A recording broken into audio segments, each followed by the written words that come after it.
할렐루야. 오늘도 준비하신 하나님의 은혜가 여러분 가운데 임하기를 주님의 이름으로 축원합니다. 오늘은 곧 오실 때를 위하여 깨어 있으라.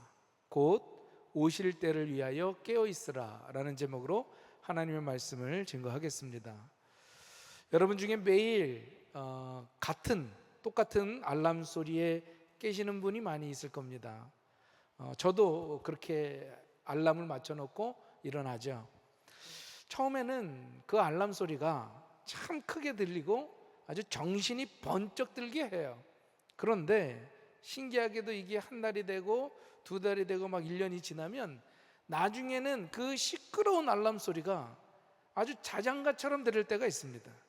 그래서 막 1분 단위로 5분 단위로 다시 맞추시는 분들 또 있죠. 왜냐? 소리는 분명 울리고 있는데 그 소리가 내 귀에 너무 익어서 야, 이게 일어나라 라고 하는 소리로 받아들여지지 않는 거예요. 이게 너무 익숙해진 거죠. 너무 무뎌져 버린 겁니다. 오늘 우리가 나누려고 하는 이 말씀이 어쩌면 우리에게 이런 알람 소리 같은 걸 수도 있어요. 바로 예수님의 다시 오심, 한마디로 재림에 대한 말씀입니다.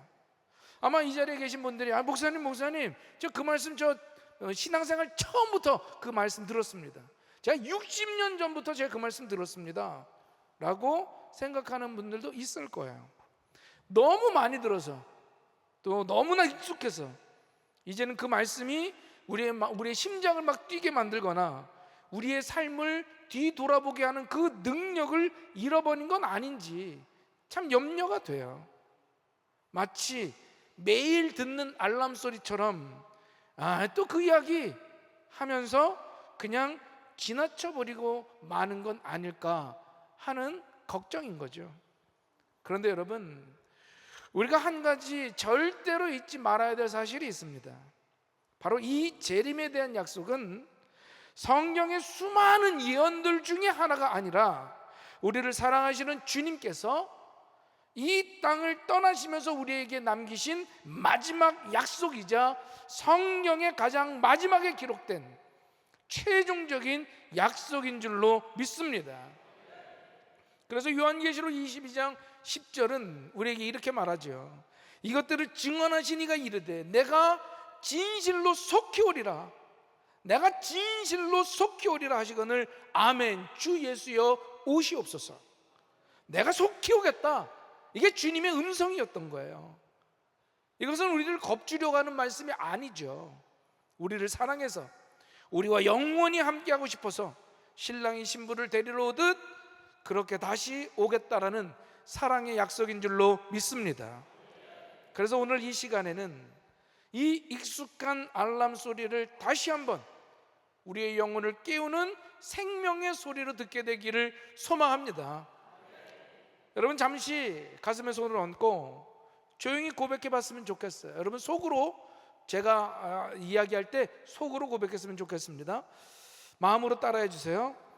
예수님, 저를 위해 다시 오시는군요. 제가 주님을 기다립니다.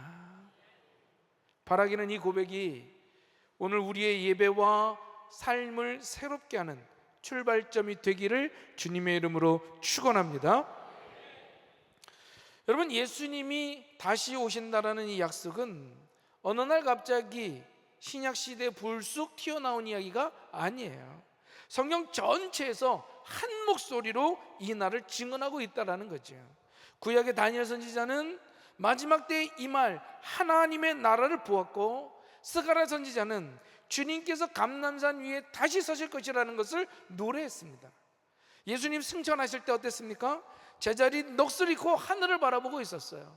그런데 그때 흰옷 입은 사람들이 날개 달린 천사가 나타나서 이렇게 얘기하죠. 사도행전 1장 11절이에요. 이르되 갈릴리 사람들아 어찌하여 서서 하늘을 쳐다보느냐, 너희 가운데 하늘로 올려지신 이 예수는 하늘로 가심을 본 그대로 오시리라 하였느니라. 가심을 그대로 본 그대로 오신다라고 말씀하신 거예요. 얼마나 명확한 약속입니까? 천사들도 이렇게 증언했다라는 거죠. 예수님의 제자들은요, 그들은 그 그 예수님이 자기들 세대에 오실 줄 알고 그 뜨거운 기대를 가지고 살았어요. 그렇기 때문에 핍박과 고난 속에서도 그들은 담대하게 말씀을 증거할 수가 있었던 거예요.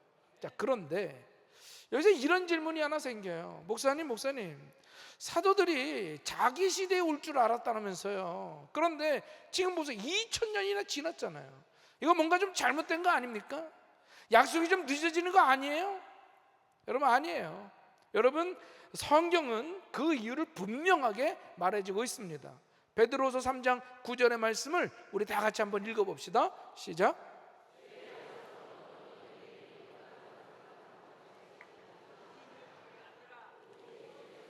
너희를 대하여 오래 참으사 아무도 멸망하지 아니하고 다 회개하게 이르기를 원하시느니라. 아멘. 주님이 더디우시는 그 이유, 그저 게으르거나 약속을 잊으셨기 때문이 아니라 바로 저와 여러분 같이 한 사람이라도 더 구원하시려는 하나님의 사랑, 그 오래 참음 때문인 줄로 믿습니다. 다시 말해서 주님의 지체는 주님의 자비라고 하는 거예요. 하지만 우리가 이 기다림 시간 속에서 영적으로 잠들기가 쉽더라는 거죠. 예수님께서 직접 들려주신 이 열처녀의 비유가 바로 그 이야기예요. 10명의 처녀 모두 신랑을 기다렸어요. 모두 믿음에서 출발했습니다. 그런데 성경이 뭐라고 증거하나요? 마태복음 25장 5절이에요. 제가 읽어드릴게요. 신랑이 더디옴으로 다 졸며 잘세. 신랑이 더디옴으로 다 졸며 잤다라고 얘기해요. 이 문제가 뭡니까? 기다리는 시간이 길어졌다라는 거예요. 그 지체되는 시간 동안에 지혜로운 다섯 처녀는 기름을 준비하고 깨어 있었지만 다섯은 준비 없이 그저 잠들어 있었다라는 거예요. 결국 신랑이 왔을 때 그의 인생들은 완전히 뒤바뀌게 되죠. 그 비유는 우리에게도 무서운 경고를 하고 있는 거예요. 바로 믿음의 출발점은 같아 보일 수 있어도 진짜 구원의 믿음을 가진 사람은 주님 오시는 그날까지 깨어 준비하는 자들인 줄로 믿습니다. 우리 옆에 사람한테 얘기해 주세요. 자지 말고 졸지 말고 주님 오실 때까지 깨어 준비합시다. 아멘. 네. 물론 지금 예배 시간에 졸지 않는 것도 중요해요. 설교 시간에 졸지 마시고 우리 깨어서 예수님 오심을 기다려야 될 줄로 믿습니다. 자, 그렇다면 오늘날 우리 시대가 어떤 시대냐라는 거죠.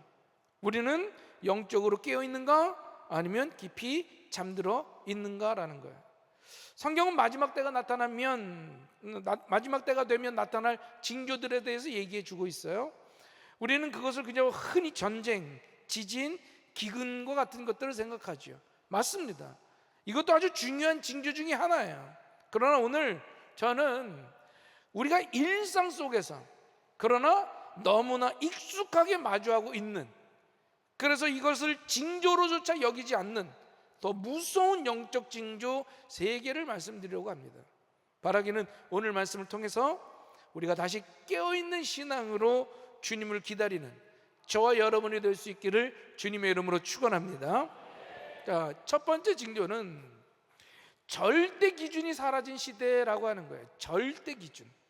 다시 말해서 이 십계명으로 대표가 되는 하나님의 도덕법 혹은 하나님의 말씀이 사회 중심에서 완전히 밀려나 있다라고 하는 겁니다. 여러분, 과거에 미국에서는요, 학교에도 법원에도 십계명이 걸려 있었어요. 그리고 날마다 기도로 시작을 했죠. 뿐만 아니라 우리나라도요, 학교에서 하나님의 말씀을 가르치거나 기도하는 것이 괜찮았어요. 그리고 사회 통념상 이것이 옳고 저것이 그르다라고 하는 보편적인 기준이 다 있었다고요. 그런데 오늘날 어떻게 됐습니까? 학교에서 기도를 폐지하고 말씀을 못 전하게 해요. 그 학교에서 복음을 증거하면 잡혀가기도 해요. 요즘에는 어떻습니까? 그저 자기 생각하기 나름이지, 내 생각 나름이지, 네 생각도 맞고 내 생각도 맞다, 정답은 없다라고 하는 게 이 시대의 정신이 되어버렸어요. 절대적인 기준이 아닌 내 생각도 옳고 네 생각도 옳다라는 거예요. 그래서 기분 나쁘면 그걸 가지고 싸움이 시작되죠. 이게 왜 재림의 징조인가? 마태복음 24장 12절에 이 마지막 때에 말씀하시면서 이렇게 경고를 하셨어요. 불법이 성함으로 많은 사람의 사랑이 식어지리라. 여기서 불법이라고 하는 건요, 단순히 법을 어기는 행위를 넘어서서 하나님의 법, 즉 절대적인 그 기준 자체를 거부하는 상태를 말하는 거예요. 절대적인 기준. 이 절대적인 기준이 사라진 사회가 어떻게 될까요? 짙은 안개가 띈 도로를 운전하는 것과 같아요. 어디가 길이고 어디가 낭떠러진지 분간하지 못하는 거죠. 그저 다 옳다는 거예요. 여러분이 이런 혼란과 혼돈을 누가 좋아할까요? 사탄 마귀가 좋아합니다. 절대적인 진리가 사라진 시대에 그 자리에 사탄은 교묘하게 거짓을 심어놓고 있는 거예요. 사람들의 가치관을 흔들리게 하고 결국에는 하나님을 대적하는 적그리스도가 등장하는 무대를 마련하고 마는 거예요. 다니엘서는 이 적그리스도가 나타나기 전에 먼저 죄악이 크게 달아야 된다라고 말씀하고 있습니다. 왜냐? 도덕적인 사회에는요, 아무도 적그리스도에 속지를 않아요. 그런데 지금 우리는 하나님의 법이라고 하는 우리의 삶의 울타리가 되어주셨던 것들이 다 무너져 내리고 자기 좋을 대로 행하는 아주 무법천지가 되어버렸습니다. 오죽하면 나라를 다스려야 할 정치가들이 법을 다 어기고 거짓말을 그냥 밥 먹듯이 해나가고. 정치뿐입니까? 지금 사회 곳곳에 정의는 다 무너지고 그저 자기 좋을 대로 행하는 그런 모든 것들이 무너진 시대가 지금의 시대라는 거예요. 여러분, 이건 단순한 사회 변화가 아니라 주님의 재림이 가까워졌다고 하는 아주 강한 영적인 신호임을 깨닫기를 바랍니다. 두 번째 징조는요, 이 창조 질서가 흔들리는 시대가 되었다라는 거예요. 조금 민감한 이야기죠. 우리는 그러나 성경의 진리 위에서 이 시대를 분별해야 될 줄로 믿습니다. 그건 무엇입니까? 바로 동성애의 확산과 그것을 정상적으로 받아들여지는 현상이라는 거예요. 이 말씀을 드리기 전에 분명히 말씀드리는 것은요, 저는 지금 특정 사람들을 비난하려고 정죄하려고 하는 것이 아니에요. 여러분, 예수님은 죄인을 위하여 오셨죠. 그렇기 때문에 저와 여러분 모두가 다 죄인입니다. 하지만 제가 말씀드리는 건 단순한 사람에 대한 이야기가 아닌 현상에 대한 이야기라는 거예요. 성경은 하나님께서 자신의 형상대로 사람을 창조하셨고 남자와 여자로 창조하셨다라고 말씀하고 있어요. 그리고 이 둘이 연합하여 가정을 이루는 것을 창조의 기본 질서로 말씀하셨습니다. 그런데 오늘날 사회가 어떻습니까? 이 동성애를 그저 사회적인 그냥 문화로 이해하고 있어요. 오죽하면 남자와 여자의 성 두 가지로 나는 것을 30가지, 40가지 자기 멋대로 아침에는 남자가 됐다가 저녁에는 여자가 되고 내가 여자라 그러면 여자인 거고 하는 말도 안 되는 이야기들을 하고 있다는 거예요. 여러분, 성경에서 소돔과 고모라가 왜 멸망했어요? 그들의 죄악이 하늘에 닿았기 때문에 그런 거예요. 그들의 죄악의 정점에 하나님의 창조 질서를 무시하는 극심한 성적 타락이 일어났기 때문에 그렇다는 거죠. 오늘날 사회를 보세요. 이 창조 질서를 부인하고 있어요. 하나님의 창조 질서를 가지고 차별이라고 하는 프레임을 씌워가지고 또 법으로 제정해서 이 창조의 질서를 다 무너뜨리려고 동성애를 그저 합법화시키려고 뿐만 아니라 하나님께서 주신 귀한 그 생명을 자기 기분에 따라 마음대로 죽여버릴 수도 있는 이 낙태를 합법화하려고 하고 있잖아요.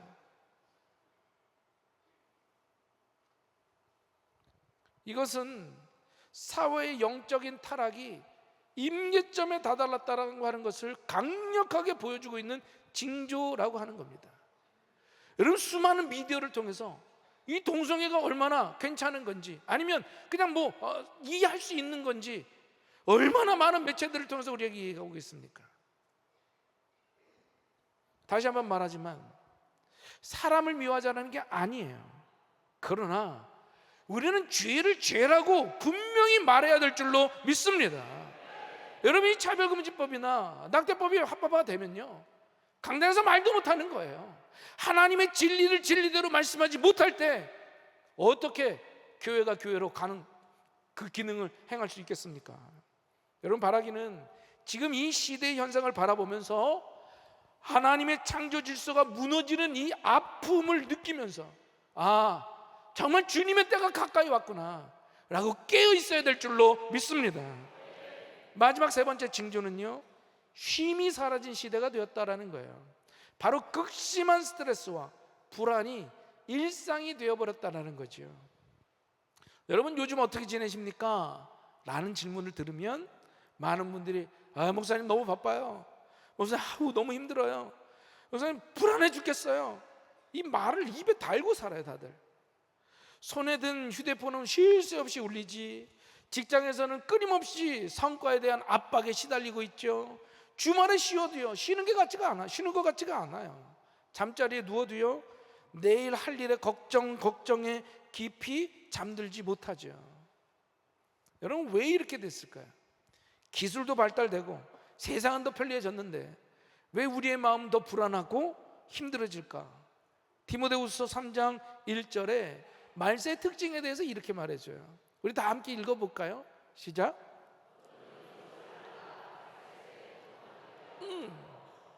자, 여기에 말세에 고통하는 때가 있나라고 얘기하고 있어요.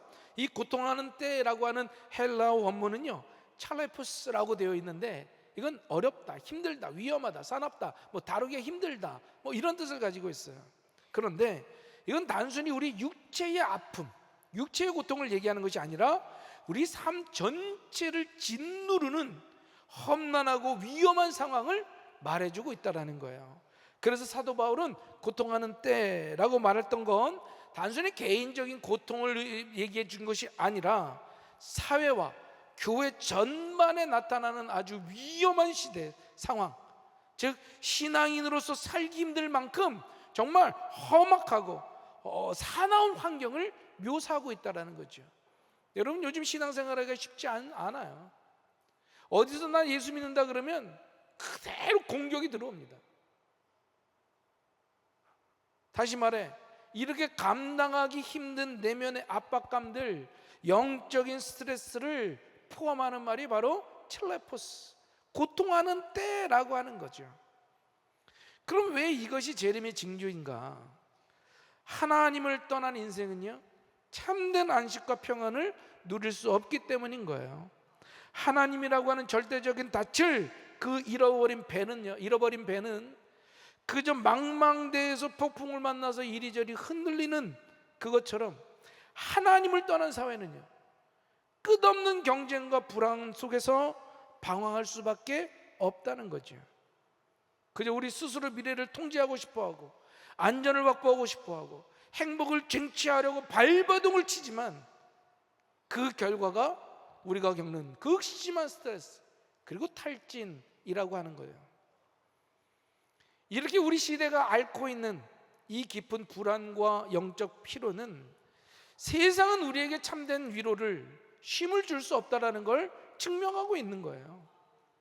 이것은 우리에게 영원한 안식이 되어주시는 예수님이 속히 오셔서 이 모든 것을 끝내고 새롭게 하실 때가 다가왔다라고 하는 증거인 줄로 믿습니다. 이제 말씀을 마치려고 해요. 우리는 오늘 세 가지 징조에 대해서 말씀을 나눴죠. 첫 번째는 절대적인 기준이 사라진 시대, 자기 멋대로 행하는. 그리고 두 번째, 창조의 질서가 흔들리는 세대. 그래서 동성애라든지 이런 모든 것들이 그저 그냥 생활 라이프, 우리 라이프 문화처럼, 생활 문화처럼. 그리고 세 번째로 참된 쉼이 사라진 시대. 여러분, 이 징조들 우리를 두렵게 하려고 한 것이 아니라 우리를 영적인 잠에서 깨어나게 위한 하나님의 사랑의 알람 소리인 줄로 믿습니다. 자, 그렇다면 우리는 어떻게 살아야 될까? 이 마지막 때를 살아가는 우리들은 성도의 삶은 어떤 모습이어야 될까? 막 지하 벙커를 파고 비상식량을 확 쌓아두는 것, 그것이 우리의 준비가 아니에요. 성경이 말하는 준비는 그런 것이 아닙니다. 오늘 열 처녀 비유에서 준비된 그 슬기로운 다섯 처녀가 가졌던 것은 바로 기름이었어요. 기름은 성경의 성령님으로 표현이 됩니다. 즉 마지막 때를 준비하는 삶이란 날마다 성령님과 친밀한 교제를 하며 그분과의 사랑의 관계를 유지하는 삶인 줄로 믿습니다. 이제 여러분에게 좀 묻고 싶어요. 오늘 여러분들의 삶의 결정들은 무엇이 기준이 되었습니까? 세상의 성공입니까? 아니면 하나님의 말씀입니까?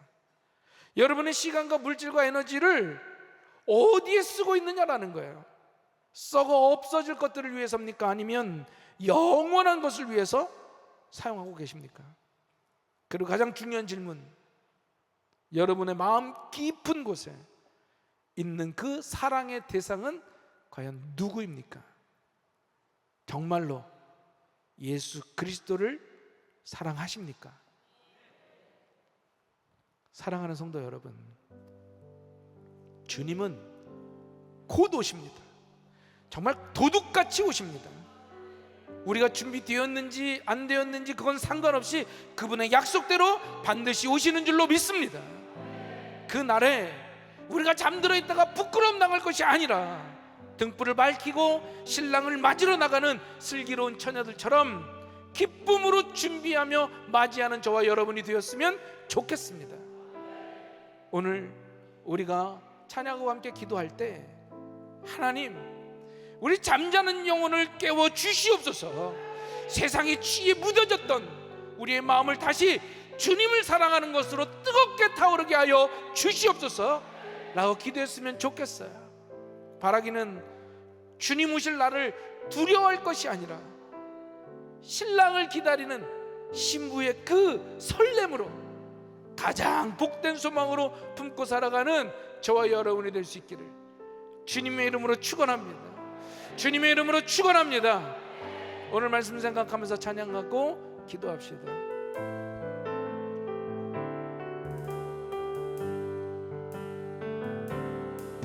오늘 이곳에 계신 성령님, 우리에게 말씀하시고 우리를 가르치소서. 다시 우리 마음 열어주시고 주의 빛으로 밝혀 우리를 인도소서. 주님보다 앞서지 않고 겸손하게 주님의 말씀 기다리리. 주님 손에 우릴 드립니다. 사랑으로 인도하소서. 주님보다 앞서지 않고 겸손하게 주님의 말씀 기다리니 주님 손에 우릴 드립니다. 사랑으로 인도하소서. 하나님이 말씀하신 그 절대 진리가 다 무너져 내리고 있습니다. 미국에 사는 찰리 커크라고 하는 젊은이가 있습니다. 그 하나님의 진리가 다 무너진 그 미국에 다시금 하나님의 말씀으로 세우기 위하여 힘을 다해 복음을 가지고 청년들을, 사람들을 설득했던 그 청년이 어떤 한 사람으로 인해 암살당해 죽고 말았습니다. 그 하나님의 절대 진리를 믿지 않는, 자기 멋대로 살아가고 싶은 그 사람이 찰리 커크를 미워해서 암살시켰어요. 하나님의 창조 질서가 무너진 이 땅에 동성애를 합법화하려고, 낙태를 합법화하려고 그런 가진 악법들을 만들어내고 있습니다. 여러분, 우리가 기도해야 될 줄로 믿습니다. 우리가 깨어 있어야 될 줄로 믿습니다. 이것이 곧 말세의 징조임을 깨닫고, 하나님, 이 나라를, 이 세계를 지켜 주시옵소서. 깨어 준비하며 주님 말씀대로 순종하는 우리가 되게 하여 주시옵소서. 우리가 다시금 부르짖어 기도할 때 하나님이 이 땅에 참된 회복을 허락하실 줄로 믿사오니, 우리 이 시간에 주여 한번 부르짖고 간절히 기도합시다. 주여!